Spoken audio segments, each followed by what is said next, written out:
ونسلم علی رسولہ الکریم اما بعد فاعوذ باللہ من الشیطان الرجیم بسم اللہ الرحمن الرحیم۔ آج ہمارے حضرت اس دنیا سے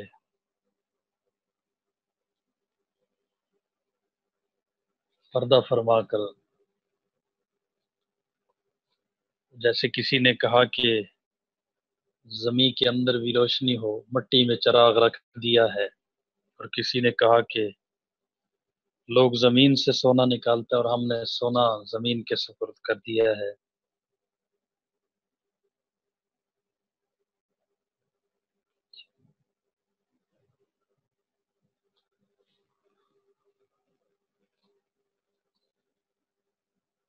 بہرحال میرے عزیز بھائی اور دوستو، اللہ کے ہاں جو لکھا ہے وہ ہو کے رہنا ہے، اور کوئی بھی اس دنیا میں رہنے کے لیے آیا نہیں ہے۔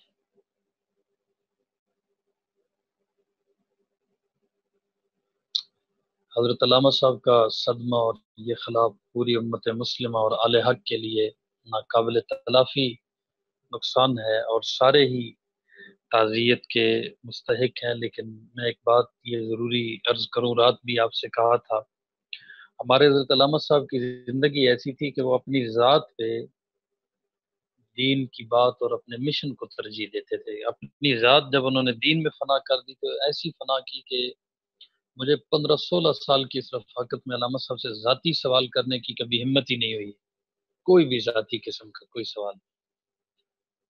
اپنی ذات کو بہت خفا میں رکھتے تھے، اخفا فرماتے تھے، لیکن اپنی بات اور اپنا مشن وہ انہیں بہت پسند تھا۔ اور یہی وجہ ہے کہ علامہ صاحب کسی چھوٹے میں بھی اگر دینی تڑپ دیکھتے تو اس کو ہیرو بنا دیتے، اور کسی بڑے میں بھی اگر وہ دنیا کی کوئی دیکھتے کہ اس کے اندر دنیاوی کوئی مقصد ہے، یہ دنیاوی وجہ سے میرے ساتھ لگا ہوا ہے، تو بس اس کی جلدی چھٹی کرا دیتے تھے۔ اس لیے علامہ صاحب کا مشن، علامہ صاحب کی سوچ، علامہ صاحب کا فہم، یہ ہمارے پاس حضرت کی کتب کی صورت میں موجود ہے۔ بھرپور آپ مطالعہ فرمائیں۔ میں کہتا ہوں اس دور میں بندہ علامہ صاحب کو اگر پوری طرح پڑھ لے تو وہ اس زمانے کا مفکر ہے بہترین۔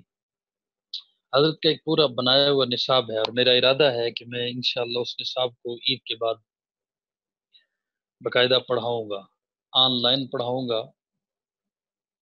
آپ بھی اگر اس کی کلاس لینا چاہیں تو ہفتے میں 3 دن اس کی کلاس ہوگی، 1 گھنٹہ کلاس ہوگی۔ اس میں علامہ صاحب کا نصاب میں آپ کو تھوڑا سا عرض کر دیتا ہوں، چونکہ آپ حضرت کے مشن کے اس وقت ہم یہ سمجھتے ہیں کہ آپ جو ایک کھیپ میرے پاس ہے، ہمیں پتہ ہے نا جی کہ کس کس طرح کا کہاں کہاں کام ہو رہا ہے، تو میرے جو بھی اپنے ساتھی ہوتے ہیں ان کو میں ہمیشہ سمجھتا ہوں کہ یہ حضرت علامہ صاحب کی کھیپ ہے۔ اس وجہ سے آپ پہ بہت زیادہ امید ہے، بھروسہ ہے کہ آپ کام کریں گے۔ میدان بالکل خالی ہے، ہم نے بھی چلے جانا ہے، کسی نے بھی نہیں رہنا، اپنے اپنے وقت پہ سب نے کام کرنا ہے۔ حضرت علامہ صاحب 15 سال کی عمر میں علامہ کہلواتے تھے، 15 سال سے مناظرہ شروع ہوئے، علامہ اس وقت کہلاتے تھے، اور قیام پاکستان سے پہلے علماء کی صف میں ایک بڑا نام علامہ صاحب کا اس وقت بھی تھا۔ اس وجہ سے اپنے آپ کو قیمتی بنائیں، اور قیمتی بندہ اپنے آپ کو تب بناتا ہے جب اللہ سے مانگتا ہے۔ علامہ صاحب اللہ سے مانگ کر علم مخلوق کو دینے والی ہستیوں میں سے تھے، تو آپ اگر اس نسبت سے علامہ صاحب سے جڑ گئے، مجھ ناچیز کے لیے بھی سعادت ہے۔ حضرت علامہ صاحب کا نصاب ہے، قرآنیات پہ الگ ہے، آثار التنزیل، لیکن جس نے علامہ صاحب کا اسلوب نہیں سمجھا یا علامہ صاحب کی صحبت حاصل نہیں کی، اس کے لیے ذرا مشکل ہوتا ہے۔ وہ عام کتابیں نہیں ہیں، علامہ صاحب مؤلف نہیں تھے، مصنف تھے، تصنیف ختم ہوگی، آپ تو ادھر ادھر سے چیزیں اکٹھے کرنے والے لوگ ہیں۔ علامہ صاحب پرانی صف کے آدمی تھے۔ حضرت کی 2 جلدیں ہیں قرآنیات کے موضوع پہ، اسی طرح ایک نصاب کا حصہ ہے حدیث کے موضوع پہ، آثار الحدیث، فقہ کو سمجھنے کے لیے فقہ پر ہے آثار التشریح، اور تصوف کے لیے آثار الاحسان۔ مضامین القرآن پہ علامہ صاحب نے ایک بست بابی 20 مضامین القرآن، اور وہیں سے مجھے یہ ذوق لگا کہ دور تفسیر آیات الصحابہ کرانا چاہیے. وہ بڑا زبردست ہے، لیکن اس وقت میرے پاس موجود نہیں ہے. وہ لاہور میں میری لاہور والی لائبریری میں رکھا ہے. اسی طرح علامہ صاحب کی جو کتاب یہ مطالعہ بریلویت ہے، یہ بڑی عجیب تاریخی کتاب ہے. یہ ایسا نہیں ہے کہ صرف بریلویت کے کوئی اختلاف برائے اختلاف کی صورت میں لکھی گئی ہو. یہ عجیب علوم کا ایک مجموعہ ہے، اور ظاہر ہے کہ بدعات کے اس میں حضرت نے رد کرنا تھا اور بڑے عجیب طریقے سے کیا. اسی طرح جو رد رافضیت پہ ہیں، پھر قادیانیت پہ علامہ صاحب کی 4 جلدیں ہیں مطالعہ قادیانیت کے نام سے. عقیدت الامت فی معنی ختم نبوت، عقیدت الامم فی عقیدہ فی عقیدت الامم فی مقامات عیسی بن مریم، اور عقیدت العالم فی الفرق بین الکفر والاسلام، اور مرزا غلام قادیانی اپنی سیاست و کردار کے آئینے میں. یہ 4 جلدیں، یہ نصاب ہے. ٹھیک ہے نا جی. ابقات کا پھر نصاب ہے، سوالات اور جوابات. اسی طرح پھر خلفائے راشدین پہ 2 جلدیں ہیں. تو یہ میرا ارادہ ہے، آپ دعا فرمائیں کہ ہم ہفتے میں 3 دن کی کلاس دیا کریں آن لائن، لیکن علامہ صاحب کے علوم کو زندہ رکھنا ہے. آپ اس مشن میں انشاءاللہ مقدور بھر کوشش میرے ساتھ کریں گے نا؟ امید رکھتا ہوں کہ آپ انشاءاللہ بھرپور کریں گے. انشاءاللہ ضرور. اور انشاءاللہ انشاءاللہ آج سے اس کی مہم آپ اپنے طور پہ چلا دیں. آپ کو اجازت ہے، آپ اپنے طور پہ اس کی مہم چلا دیں. ہم اس کی پوسٹ بنوائیں، وہ اشتہار بھی آپ کو بھیجیں گے، لیکن آپ اپنے طور پہ مہم چلا دیں. اپنے دوست احباب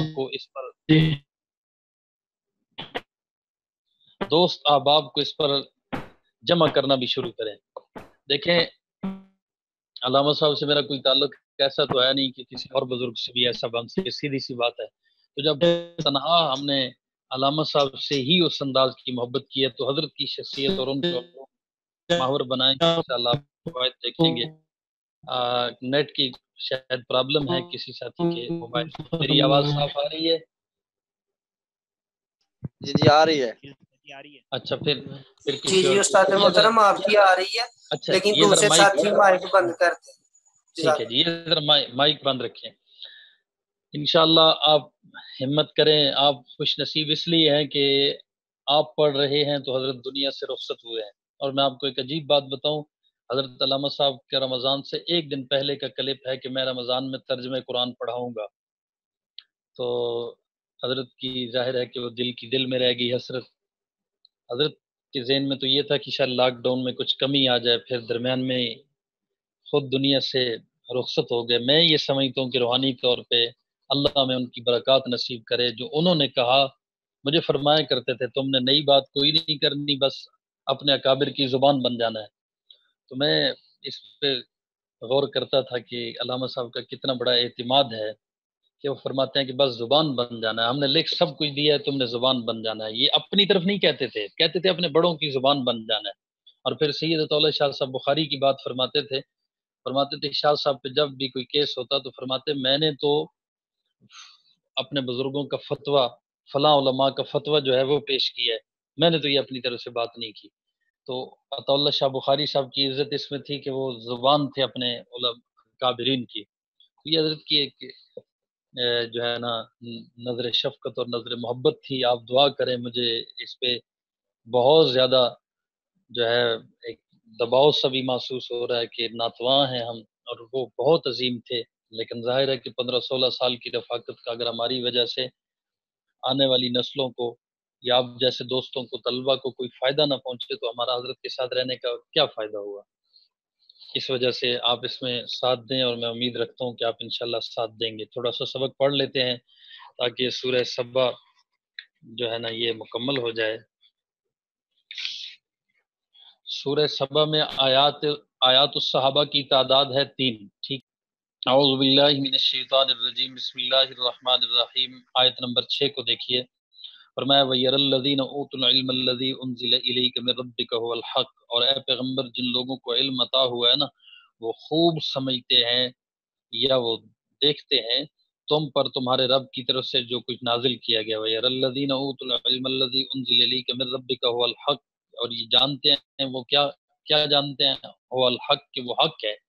وَيَهْدِي إِلَىٰ صِرَاطِ الْعَزِيزِ الْحَمِيدِ، اور اس اللہ کا راستہ دکھاتا ہے، یعنی جو کلام نازل ہوا ہے اس اللہ کا راستہ دکھاتا ہے جو اقتدار کا مالک بھی ہے اور ہر تعریف کا مستحق بھی ہے۔ تو آپ کو میں بتا چکا ہوں کہ اولو العلم یا اوت العلم کون ہیں، صحابہ کرام رضوان اللہ تعالی علیہم اجمعین ہیں۔ حضرت عبداللہ ابن عباس عظیم تابعی جو مفسر بھی ہیں، حضرت مجاہد سے روایت کرتے ہیں، فرمایا کہ علماء در حقیقت کون ہیں؟ صحابہ ہیں۔ یہ جملہ اپنے پاس محفوظ کر لیں، علماء در حقیقت کون ہیں؟ صحابہ ہیں۔ دین کس سے چلا؟ ہمارے حضرت علامہ صاحب کی یہ مخصوص جملے تھے، بنیادی، فرماتے تھے دین کس سے چلا؟ صحابہ سے چلا۔ رمضان المبارک نے کیا عقیدہ دیا؟ تو فرماتے تھے رمضان المبارک نے عقیدہ یہ دیا کہ دین صحابہ سے چلا ہے۔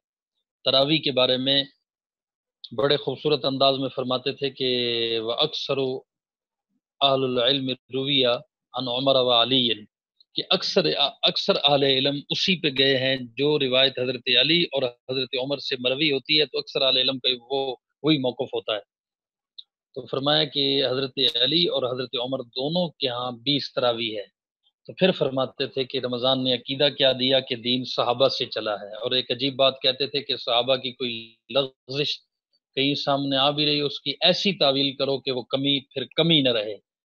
تو آج کس طرح ان کا استقبال ہو رہا ہوگا، اور کیسے صحابہ سے لے کر اکابرین تک اور شہدائے ناموس صحابہ اور شہدائے ختم نبوت تک ہر ایک نے بڑھ کر استقبال کیا ہوگا۔ حضرت علامہ صاحب سب کے ترجمان تھے، سب کے ہمدرد تھے۔ مجھے یاد ہے امام نووی، ایک منٹ ہے، امام نووی جو مسلم شریف کے شارح ہیں، ان کی کہیں کور کھلی، نیٹ پہ وہ تصویر چل رہی تھی، تو حضرت علامہ صاحب کو کسی نے دکھائی، بڑی دیر تک پھر روتے رہے اور فرمانے لگے امام نووی نے صحابہ کا بڑا دفاع کیا ہے، تو آج بھی دیکھ لیں کہ ان کا کفن بھی میلا نہیں ہے، اور ہمارے حضرت کو بھی اللہ یہی شان عطا کریں گے، اور یقیناً اللہ نے ان کے ساتھ ایسے ہی معاملہ کیا ہوگا۔ آیت نمبر 24 دیکھیے، سوال بعد میں سنتا ہوں، یہ ذہن میں رکھ لیں کہ علماء در حقیقت کون ہیں؟ صحابہ کرام، اصحاب محمد علماء ہیں۔ آگے دیکھیے آیت نمبر 24، آپ کہہ سکتے ہیں کہ اس امت کے پہلے علماء کون ہیں؟ صحابہ کرام ہیں۔ یہ ایک عنوان بھی بنایا جا سکتا ہے کہ امت کے پہلے علماء صحابہ۔ اب جو بھی علم کی بات ملی، آپ اس تقریر میں اس کو فٹ کریں تو کتنی خوبصورت تقریر ہو سکتی ہے کہ فقہ ملی، اس پر ایک مثال دیں، حدیث صحابہ سے، قرآن صحابہ سے، تصوف صحابہ سے، جہاد صحابہ سے، دعوت صحابہ سے، تبلیغ صحابہ سے، تو علماء سے دین ملتا ہے، اور اس امت کے پہلے علماء صحابہ ہیں۔ تو اس امت کے گویا کہ استاد کون ہوئے؟ صحابہ ہوئے۔ آیت نمبر 24 دیکھیے، فرمایا آپ کہہ دیجئے قل من یرزقکم من السماوات والارض، کون ہے جو تمہیں آسمانوں اور زمین سے رزق دیتا ہے؟ قل اللہ، کہو وہ اللہ ہے، وَإِنَّا ہے او ایاکم، اور ہم ہوں یا تم،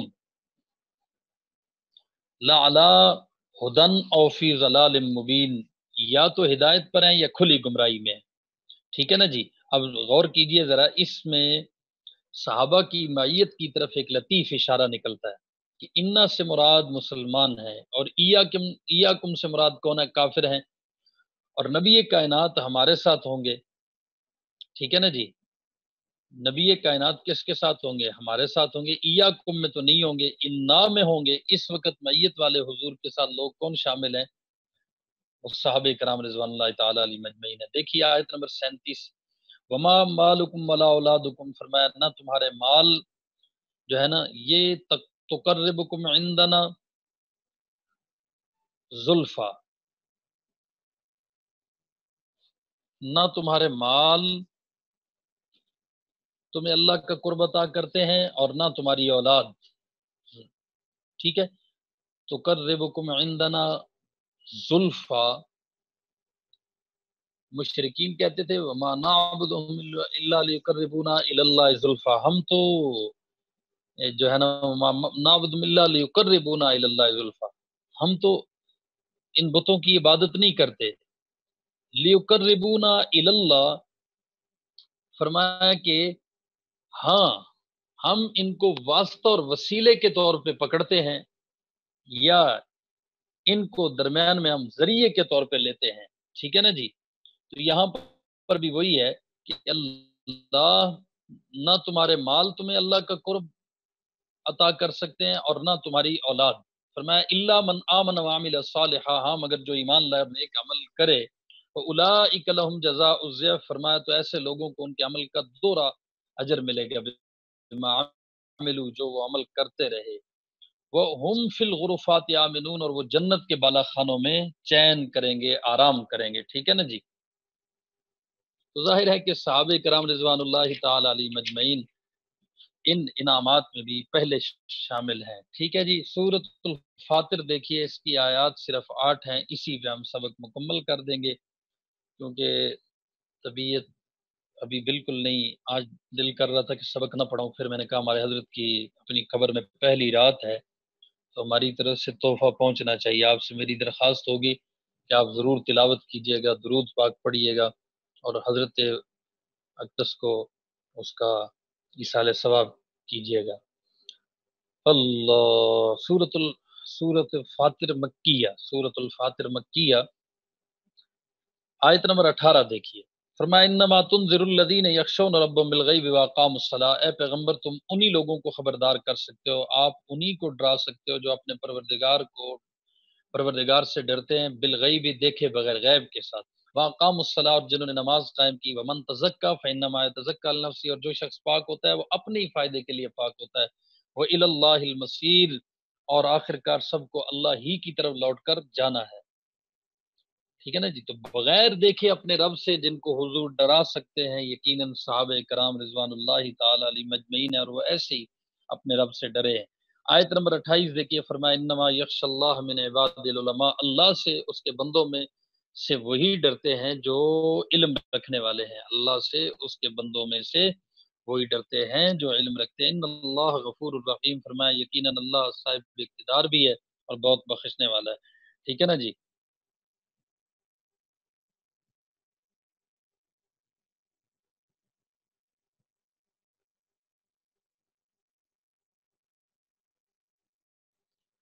تو خشیت ہو یا عالم ہونا ہو، اس سے اولین مراد صحابہ کرام رضوان اللہ تعالی علیہ مجمعین. ٹھیک ہے جی. اللہ. آگے دیکھیے آیت نمبر 29 اور 30. ان الذین یتلون کتاب اللہ واقاموا الصلاۃ، فرمایا جو لوگ اللہ کی کتاب کی تلاوت کرتے ہیں اور اقام الصلاۃ، جنہوں نے نماز کی پابندی کر رکھی ہے. وانفقوا مما رزقناہم، اور ہم نے انہیں جو رزق دیا ہے اس میں وہ خرچ کرتے ہیں، سرا و علانیہ، نیک کاموں میں خفیہ اور علانیہ خرچ کرتے ہیں. فرمایا یرجون تجارتا لن تبور، وہ ایسی تجارت کے امیدوار ہیں جو کبھی نقصان نہیں اٹھائے گی. تبور، نقصان کی طرف وہ نہیں جائے گی. لیوفی مجورہم، لیوفیہم اجورہم، تاکہ اللہ ان کے پورے اجر ان کو دے دے، اجور دے دے، اجر کی جمع ہے. یزید من فضلی، اور اپنے فضل سے زیادہ بھی دے. تو صحابہ کرام کو اللہ نے صرف بخشنا نہیں ہے بلکہ اعلیٰ نمبروں میں رب العالمین نے بخشنا ہے. یہ بار بار جو اللہ فرماتے ہیں وہ یزید من فضلی، اولین صحابہ ہیں. انہ غفور شکور، یقیناً وہ بہت بخشنے والا اور بڑا قدردان ہے. تو صحابہ کرام رضوان اللہ تعالی علیہ مجمعین نے اس طرح کا سودا کیا کہ خدا کہہ رہا ہے کہ یہ گھاٹے میں نہیں ہے. اب جو بدبخت کہے کہ وہ گھاٹے میں ہیں تو وہ خود بدبخت خسارے اور نقصان اور گھاٹے میں ہے. آیت نمبر 32 تا 35 دیکھیے. فرمایا ثم اورثنا الکتاب الذین اصطفینا من عبادنا، پھر ہم نے اس کتاب کا وارث اپنے بندوں میں سے ان کو بنایا جنہیں ہم نے چن لیا. فمنہم ظالم لنفسی، پھر ان میں سے کچھ وہ ہیں جو اپنی جان پر ظلم کرنے والے ہیں. ومنہم مقتصد، اور انہی میں سے کچھ ایسے ہیں جو درمیانے درجے کے ہیں.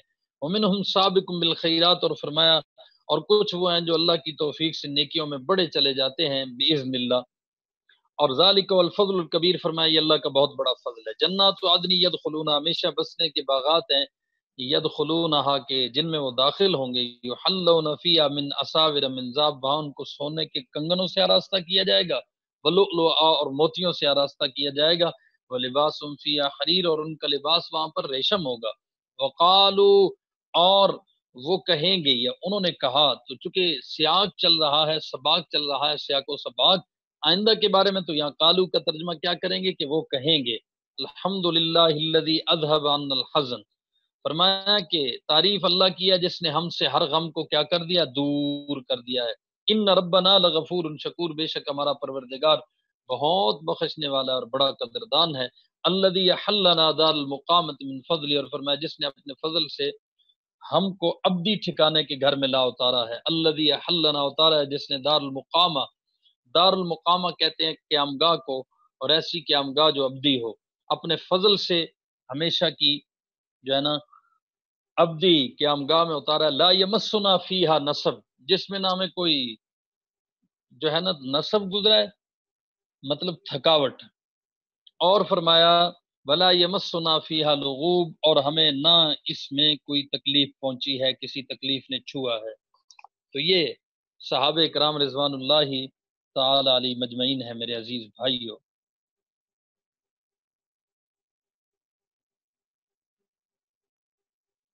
دیکھیں نا، اللہ فرما رہے ہیں جن لوگوں کو ہم نے کتاب کا وارث بنایا، غور کیجئے ذرا، بعض ان میں سے اپنی جانوں پہ ظلم کر بیٹھے، بعض ان میں درمیانے درجے کے اور بعض ان میں، تو یہ پچھلے کتاب کا وارث بنائے جانے والے جو ہیں، اس میں جو سابقہ اہل کتاب ہے ان کی بات ہے۔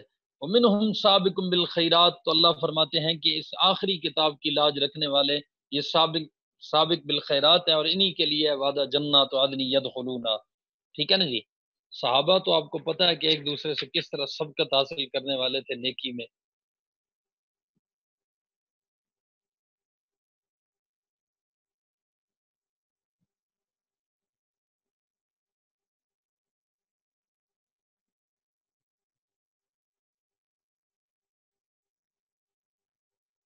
اللہ اکبر۔ ہاں جی، یہ جناب من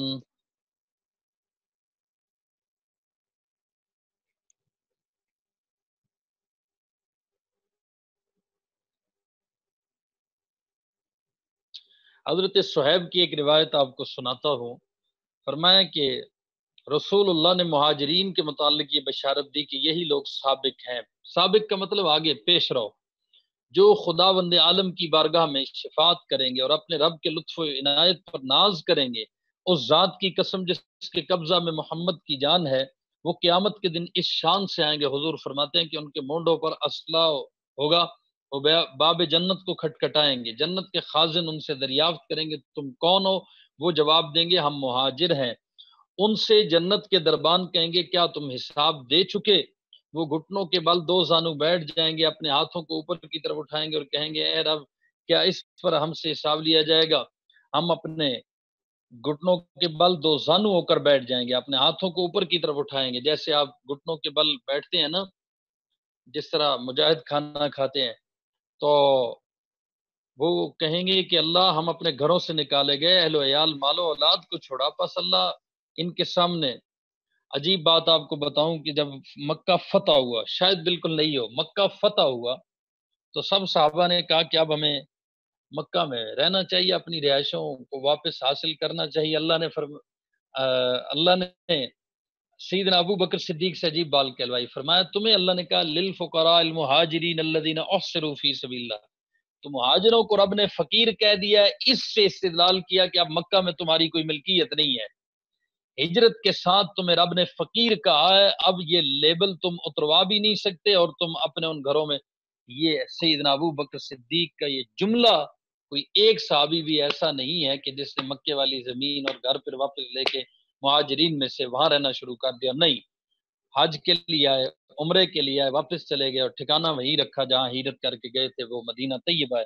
خیر، تو مہاجرین کہیں گے کہ ہم اپنے گھروں سے نکلے، مال اولاد اہل و عیال کو چھوڑا، پس اللہ ان کے سامنے سونے کے بازو جیسی سواریاں پیش کرے گا، سبحان اللہ، جن کے سونے کے پر ہوں گے اور جن پر زبرجد اور یاقوت کی کشیدہ کاری ہوگی، وہ ان بازوؤں پر بیٹھ کر اڑ جائیں گے اور جنت میں داخل ہو جائیں گے۔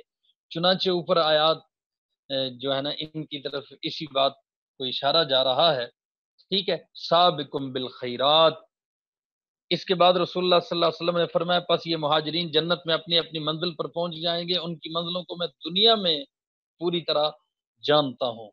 تو میرے عزیز بھائیوں، بس سبق مختصر سا ہو گیا، انشاءاللہ اب ہم زیادہ دور نہیں ہیں، روزانہ کوئی تھوڑی سی تعلیم کی صورت میں علامہ صاحب کی کتابوں کو آپ حضرات شروع کر دیں۔ میں آپ کی منت کر رہا ہوں کہ علامہ صاحب کی کتابوں کو اپنے اپنے حلقے میں، علامہ علی شیر حیدری شہید کتنا بڑا نام ہے۔ حضرت حیدری شہید نے مجھے فرمایا کہ میں نے اپنے طور پہ سبکن علامہ صاحب کی کتابیں پڑھی ہیں، سبکن، کہ کیسے گوشے کھلتے ہیں اور انسان کی عقل روشن ہوتی ہے۔ مولانا عبد القیوم مکانی صاحب بتا رہے تھے کہ میں گیا مولانا سلیم اللہ خان صاحب کے پاس وفات سے کچھ عرصہ پہلے، تو لیٹ کر مولانا سلیم اللہ خان صاحب لیٹ کر علامہ صاحب کی کتاب کا مطالعہ کر رہے تھے، اور بڑے جوش میں کتاب تکیے پہ رکھ کے کہا یار اس بندے نے کمال کر دیا ہے۔ یہ مولانا سلیم اللہ خان صاحب کے الفاظ تھے۔ عیسائیت پہ جو حضرت نے لکھا ہے وہ میں آپ کو بتاؤں تو آپ حیران ہو جائیں گے۔ کتاب الاستفسار، یہ عیسائیت پہ علامہ صاحب کی عجیب کتاب ہے۔ حضرت مفتی تقی صاحب کا ایک بہت پرانا خط میں نے پڑھا جو 80 کی دہائی میں بھیجا تھا کہ آپ اگر یہ کتاب ہمیں دارالعلوم کراچی کے کتب خانے کے لیے، اس وقت مفتی صاحب بھی عیسائیت کے حوالے سے ذوق رکھتے تھے، تو آپ اس کے حقوق ہی ہمیں دے دیں۔ یہ خط میں نے خود پڑھا، تو بڑی عجیب علامہ صاحب کی بھرپور زندگی ہے بھائی۔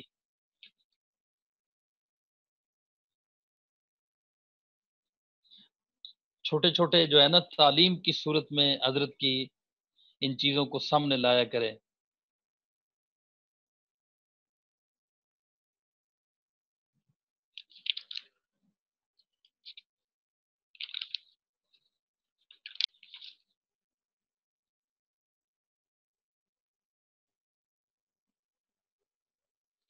اب سنیے ذرا، مقام صحابہ فقہ کی روح سے، حضرت فرماتے ہیں فقہ کی روح سے مجھے تو اب یوں لگتا ہے کہ علامہ صاحب کے لفظ کو بھی بدلنا شاید وہ لطف نہ رہے، وہ برکت نہ رہے۔ جیسے حضرت تھانوی فرماتے تھے میرے مواعظ کی تسہیل تو لوگ کرنا چاہتے ہیں، لیکن جو الفاظ اللہ مجھ سے کہلواتا ہے ان میں ایک برکت ہوتی ہے، اس لیے ان الفاظ کو ویسے ہی رہنے دو۔ حضرت فرماتے ہیں فقہ کی روح سے امام اور نمازیوں کی پہلی صف ایک سطح زمین پر ہونی ضروری ہے۔ غور کرنا ذرا، سبحان اللہ۔ باقی صفیں چھت پر یا تہ خانہ میں امام کی سطح قیام سے کتنی اونچی اور نیچی کیوں نہ ہو سب درست ہے۔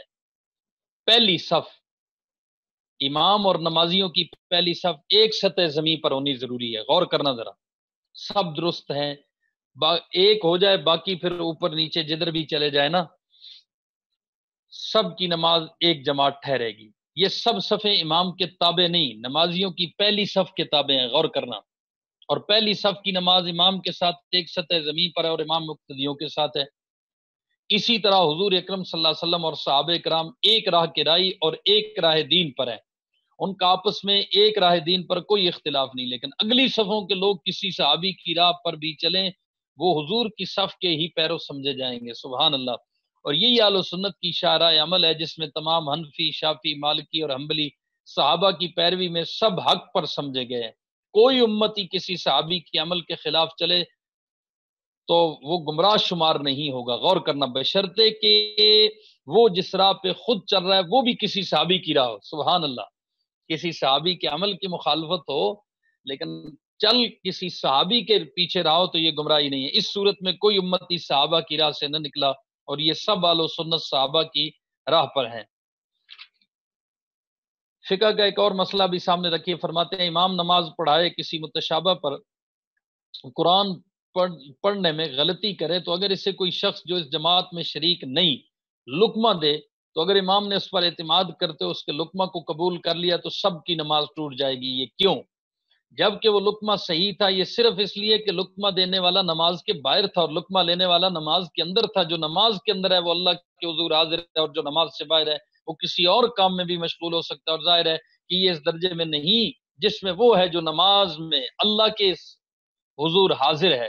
سو جس طرح نماز سے باہر والا نماز کے اندر والے کو لقمہ نہیں دے سکتا، گو نماز کے اندر والا واقعی غلط پڑھ رہا تھا، اسی طرح کوئی عام امتی کسی صحابی پر انگلی نہیں اٹھا سکتا، گو وہ صحابی اپنی کسی بات یا تحریک میں غلطی پر ہو۔ اسلام میں بڑوں کے احترام کے جو آداب سکھائے گئے ہیں ان میں یہ صورت بہت اہم ہے۔ ان میں سے ان میں سے ہے کہ کوئی عام امتی کسی صحابی پر تنقید نہ کرے جو آداب سکھائے گئے، اس کی ہر غلطی کو بھی اس کی اتحادی بات سمجھے۔ ہمارے عقائد کی جملہ کتابوں میں اس راہ سے صحابہ کو ہر تنقید سے بالا رکھا گیا۔ ہاں، یہ حضرات صحابہ کرام آپس میں ایک دوسرے کے بارے میں کتنی سخت زبان اختیار کیوں نہ کریں، اس کے حوالے سے عام افراد امت کو ان پر زبان دراز کرنے کی اجازت نہیں ملتی۔ نامناسب نہ ہوگا کہ ہم یہاں اپنی ایک تعلیف سے کتب عقائد کے بھی چند حوالے قارئین کر دیں۔ ٹھیک ہے نا جی؟ تو خیر، چھوٹے چھوٹے ایک صفحہ بھی آپ روزانہ علامہ صاحب کا پڑھنا شروع کر دیں۔ میں کوشش کرتا ہوں علامہ صاحب کی معیار صحابیت بھائی عمر آپ نے بھیجی تھی تو دوبارہ اگر جو گروپ میں بھیج دیں، کیونکہ ظاہر ہے کہ اب حضرت سے ملنے کی بس امیدیں ہمیں۔ استاد جی ایک اور کتاب بھی ہے آثار التنزیل، اگر آپ حکم دیں تو انشاءاللہ وہ بھی ہاں آپ کے ہاں، ساتھ۔ لیکن دیکھیں، ناقدری نہ ہو بھیج دیں اور ساتھی پڑھیں، شوق سے پڑھیں۔ میں آپ کو گارنٹی سے کہتا ہوں کہ آپ ایک دفعہ پڑھ کر دیکھیں، 4-5 دن، پھر آپ دیکھیں کہ آپ کی زبان پہ علم جاری ہوتا ہے کہ نہیں ہوتا۔ آج ایک بزرگ کہہ رہے تھے کہ علامہ صاحب کیا تھے، اللہ سے لے کے لوگوں کو جو علم دیتے تھے، اللہ سے مانگتے تھے اور اللہ نے ان پہ دروازے کھول رکھے تھے علوم کے۔ ماشاءاللہ کیا ہی بات ہے۔ حضرت کے فقر درویشی کے واقعات، حضرت کی جو روحانی برکات تھی اور جو حضرت کو اللہ پاک نے روحانی قوت عطا کی تھی، وہ ایک پھر عجیب واقعات ہیں، الگ ایک قصہ ہے۔ اب کیا کیا بتاؤں۔ حضرت مولانا ضیاء الرحمن فاروقی شہید کا نام آپ نے سنا ہوگا۔ حضرت فاروقی شہید اب دیکھتے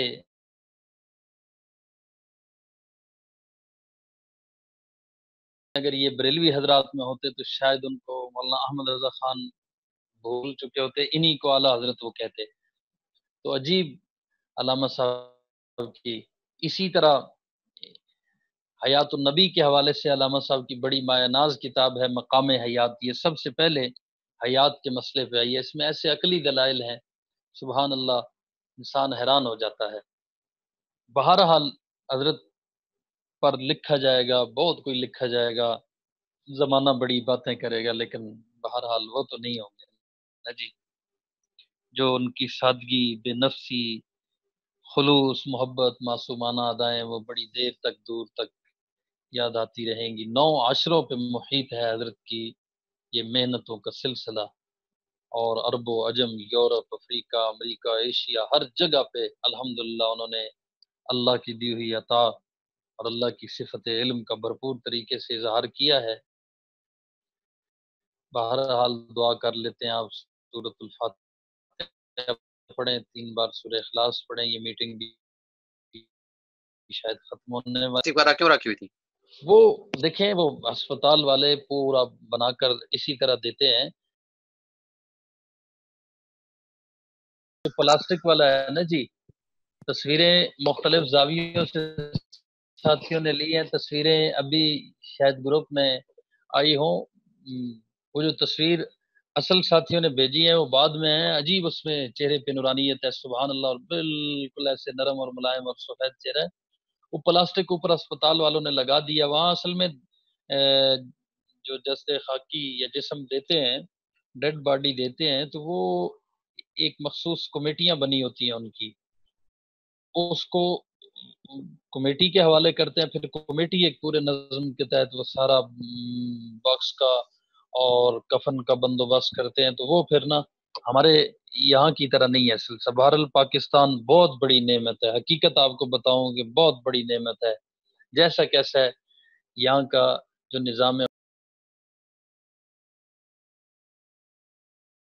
تھا کہ حضرت علامہ صاحب میرے گھر میں آ گئے، جبہ بھی پہنا ہوا ہے، تو میں نے پوچھا کہ حضرت میرے گھر کا آپ کو کس نے بتایا، اور ایک طالب علم کے حضرت فرمانے لگے کہ میں ادھر قریب ہمارا تنظیم اہل سنت کا دفتر ہے تو ادھر آیا تھا، تو میں نے کہا چلو آپ کو ملتا جاؤں۔ کہتے ہیں بیٹھے ہیں، اتنی دیر میں تہ خانے سے ایک بزرگ نکلے ہیں، کچھ نحیف ہیں لیکن بہرحال چل رہے ہیں، تو کہتے ہیں میں اٹھا ان کو سہارا دینے کے لیے، تو وہ کہتے ہیں سہارا مجھے نہ دو، تو میں علامہ صاحب کو لینے آیا ہوں۔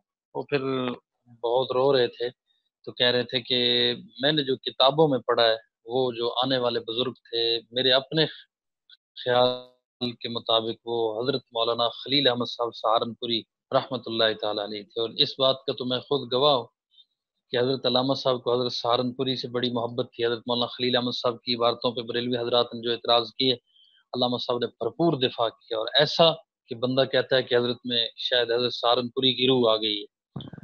بس آپ پڑھیں، بار بار یہی کہوں گا کہ علامہ صاحب کو پڑھیں گے تو زندگی کا کوئی پتہ چلے گا کہ ہاں یار زندگی کسی کھاتے لگی ہے۔ اس وقت علماء کی ضرورت ہے، اور زندہ علماء کی ضرورت ہے، بیداری رکھنے والے، کام کی تڑپ اور درد رکھنے والے علماء کی ضرورت ہے۔ علامہ صاحب ہمارے لیے بہت بڑا نمونہ ہے، بہت بڑی مثال ہے کہ آخری وقت تک بھی قلم کاغذ سے وہ وابستہ رہے۔ پاکستان آئے، انگلینڈ میں اتنا کچھ لکھ کے لاتے تھے، جب پاکستان آتے تھے آتے ہی کہتے ہاں بھائی یہ میں نے کمپوزنگ وہاں کرا لی تھی تو اب اس کتاب کو چھاپنا ہے، اس میں غلطیاں لگانی ہیں۔ یعنی حضرت کا آتے ہی کوئی نہیں، لمبے چوڑے حالات احوال میں نہیں پڑھتے تھے بھئی کیا حال ہے کیا نہیں، بس اپنے کام سے بھئی میرے بیگ سے وہ کاغذ نکالو، قلم نکالو، پھٹا نکالو، ربڑ نکالو، اور شروع ہو جاتے، ساتھ پوری ٹیم کو کام میں لگا دیتے تھے۔ بس کیا ہی بات ہے، وہ اپنی ادائیں اپنے ساتھ لے گئے۔ سورہ فاتحہ سورہ اخلاص کی تلاوت کریں، دعا کر لیتے ہیں۔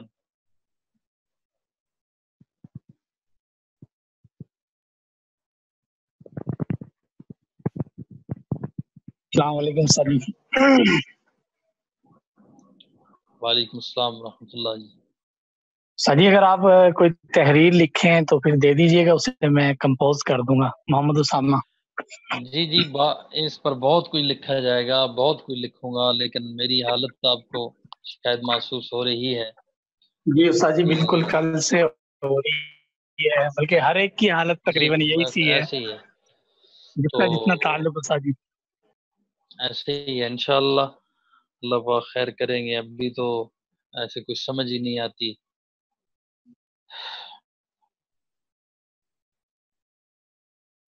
تھوڑی دیر چلنے دو، تھوڑی دیر چلنے دو۔ کلاس نہیں ہے میرے عجیب حضرت کی عجیب شان تھی۔ حضرت کے ایک شاگرد نے کتاب لکھی، یہ نظر آ رہی ہوگی امی فاطمہ الزہرا پہ، تو علامہ صاحب نے اس کا نام کیا رکھا آپ حیران ہوں گے۔ یہ والی سطر پڑھیں، کوشش کریں۔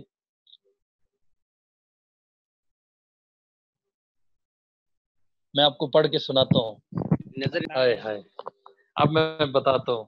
حضرت علامہ صاحب نے اس کا نام رکھا تمنائے حسن خاتمہ، تمنائے حسن خاتمہ، تمنائے حسن خاتمہ از تمنائے حسن خاتمہ از ذکر سیدہ فاطمہ۔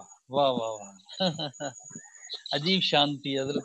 اسی طرح وہ متوالیوں پہ لکھا تو اس پہ حضرت نے مضمون لگایا کہ غضب الرحمن علی متخذات اخدان۔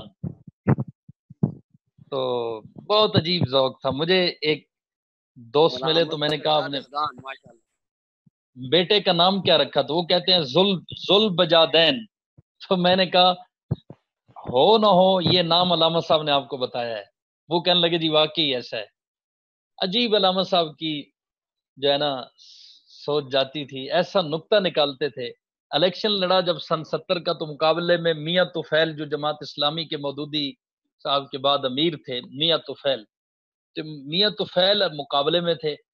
علامہ صاحب نے تقریر کرنے آئے تو کہنے لگے یہ میں گلی سے گزرا تو بچے ایک نعرہ لگا رہے تھے، میاں تو فیل، میاں تو فیل، میاں تو فیل۔ تو جب بچوں نے ہی کہنا شروع کر دیا تو آپ کیسے کامیاب ہوں گے میرے مقابلے میں؟ تو میاں طفیل سے کیسے بنا لیا تو فیل۔ ایک بزرگ تھے، وہ یزید کی کچھ تھوڑی سی حمایت میں آگے بڑھ جاتے تھے، تو علامہ صاحب نے ایک نوجوان کو تیار کیا اور کہا کہ ان سے پوچھنا کہ حضرت امیر معاویہ سے 160 حدیث مروی ہے، کسی ایک کا راوی یزید ہے اتنے بڑے باپ کا بیٹا ہو، باپ محدث ہو، تو اس کی ایک روایت تو آگے نقل کرے۔ تو کہتے ہیں اس بزرگ نے فوراً اس نوجوان کو کہا کہ تو مینو صحیح صحیح دس، پنجابی میں، اردو میں کہہ دیتا ہوں کہ تو مجھے صحیح صحیح بتا، یہ سوال اگر کوئی کر سکتا ہے تو علامہ خالد محمود کر سکتا ہے اور کوئی نہیں کر سکتا۔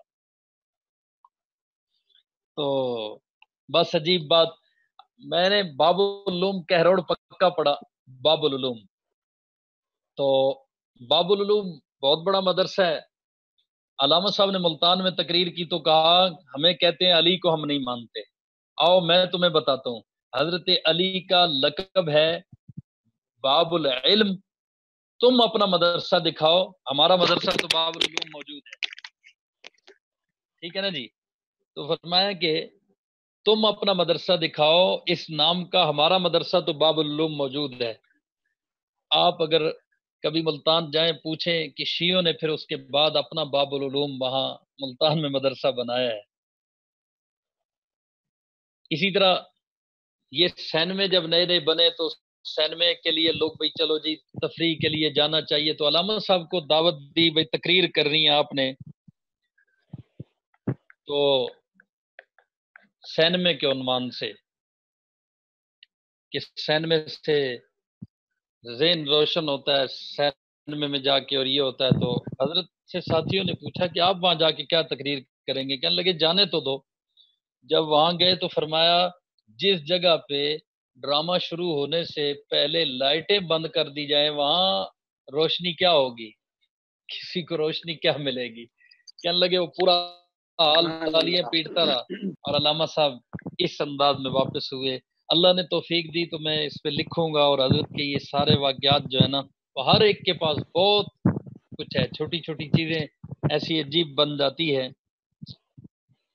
اللہ دعا کر لیتے ہیں، ربنا آتنا فی الدنیا حسنہ وفی الآخرۃ حسنہ وقنا عذاب النار، یا حی یا قیوم برحمتک نستغیث، استغفر اللہ ونتوب الیک، اللہم سہل امورنا، اللہم اغفر ذنوبنا، اللہم استر عیوبنا۔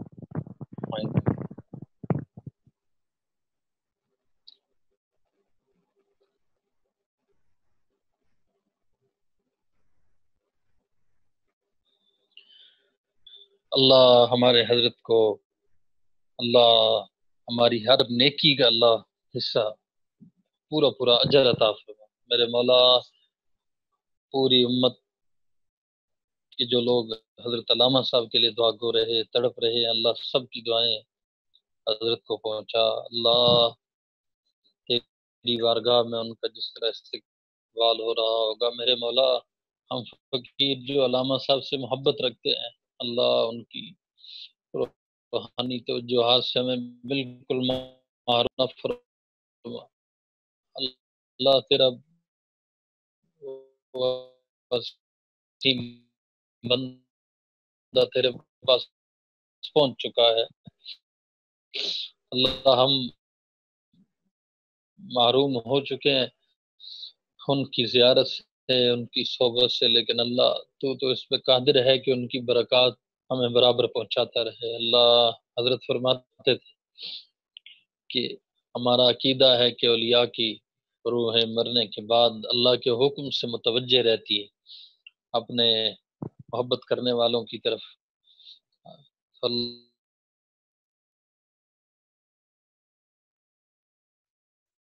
دعاؤں میں یاد رکھیے گا۔ السلام علیکم۔